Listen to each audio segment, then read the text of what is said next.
अयोध्येतील रामलल्लाचा प्राणप्रतिष्ठा सोहळा काही दिवसांवरच येऊन ठेपलाय। संपूर्ण देशात राममय वातावरण निर्माण झाले।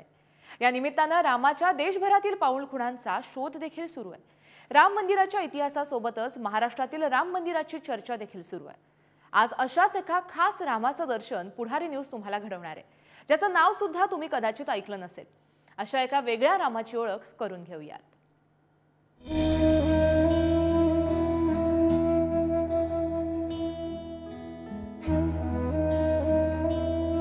अयोध्येत प्रभू श्री रामलल्लांच्या प्राणप्रतिष्ठा सोहळ्याचा जितका उत्साह आहे तितकाच उत्साह आहे नाशिक नगरीत।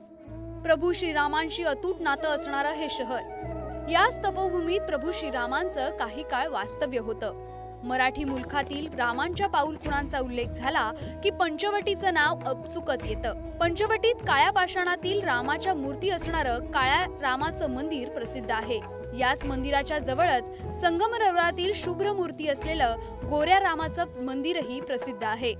पंचवटीत येणारे भाविक आवर्जून या दोन मंदिरात जाऊन प्रभू श्री रामांचं दर्शन घेतात। मात्र असंच आणखीन एक रामाचं मंदिर नाशिकात आहे, ज्याची फारशी कुणाला माहिती नाहीये। या रामाची नाशिकमध्ये ओळख आहे ती मुळी बायकांचा राम या नावानं। ऐकून तुम्हाला आश्चर्य वाटलं असेल ना, पण हे खरंय।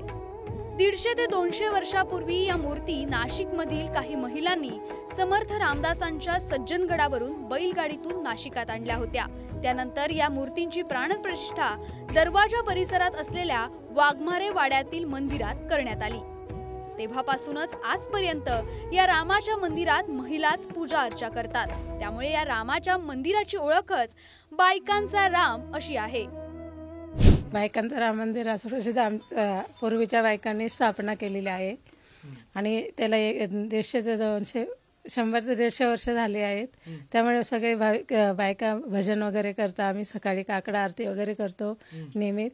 काकड आरती, भजन, दुपारी नैवेद्य आरती, अशा प्रकारे आम्ही त्याची सेवा करतो। नित्यानं या मंदिरात नैवेद्याबरोबरच काकड आरती, भजन आणि शेजार आरती ही महिलांकडूनच केली जाते। महिलांचे विविध कार्यक्रमही याच मंदिरात पार पडतात। नाशिकच्या जुना नाशिक परिसरातील हा बायकांचा राम शहरात प्रसिद्ध आहे। रामनवमी किंवा सणासुदीला महिला मंदिरात जमतात। दर्शनाबरोबरच विरंगुळा म्हणून विविध खेळही खेळतात। एक प्रकारे नाशिकच्या महिलांचं हक्काचं ठिकाण अशी बायकांच्या राम मंदिराची ओळख आहे। आम्ही सगळ्या महिला इथे जमा होतो आणि सगळ्याजणी रामरक्षा म्हणतो, आरती करतो, भजन आणतो, भजनी मंडळ ठरवतो, भजनी मंडळाचा कार्यक्रम करतो आणि इथे डोहाजनाचे कार्यक्रम करतो। नवरात्र बसलं की नवरात्रात सुद्धा सकाळीच येणं, काकडा करणं, हे रांगोळ्या काढणं, हे सगळं आम्ही करत राहत असतो। पूर्वीच्या काळात बायकांना स्वातंत्र्य नव्हतं आणि त्यामुळे बायकांनी सज्जनगडहून या रामाच्या मूर्त्या आणल्या आणि मग त्या इथे स्थापन केल्या आणि इथं बायका आपल्या भजन कीर्तन वगैरे सगळं करत होत्या, काकड आरती वगैरे। त्यामुळे बायकांना स्वातंत्र्य पण मिळालं। घरात येऊन सगळ्याजणी जमून भजन वगैरे गायच्या। त्यामुळे हा बायकांचा राम फारच प्रसिद्ध आहे। बायका इथे मनमोकळेपणा बोलतात, वावरतात। पूर्वीच्या काळी या मंदिरात विधवा महिला जास्त संख्येने यायच्या। त्यानंतरच्या काळात हे प्रमाण कमी झालं। परिसरात राहत असलेल्या जवळपास 40 घरातील महिला या मंदिरात नित्याने दर्शनाला येतात। 25 ते 30 वर्षापूर्वी या मंदिरातून पालखी निघत असे। प्रभू श्रीराम रथात सहभागी होत असत।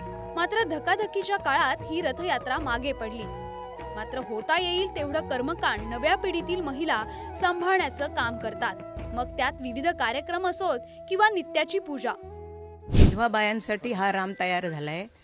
ह्या विधवा आजी इथे राहत होत्या, त्यांनी रोज रामकथा इथे बसून रामायण गीत रामायण असं भजन कीर्तन प्रवचन करायच्या। ते आम्ही ऐकायला यायचो, त्यामुळे आम्हाला त्यांचीच माहिती होती। बाकी आता रामाचं मंदिर आम्ही लांब गेल्यामुळे इथे काही येणं होत नाही। मग बायकांचा राम म्हणजे काय, तर पूर्वी बायकांना घराबाहेर पडता येत नव्हतंच, तर त्यावेळेस बायकांनीच चालवलेलं हे मंदिर आहे आणि तिथे बायकांनाच प्रवेश आहे। आता पुरुषांना त्यांनी प्रवेश केलेला आहे, पण बायकांसाठी चालवलेलं हे मंदिर आहे।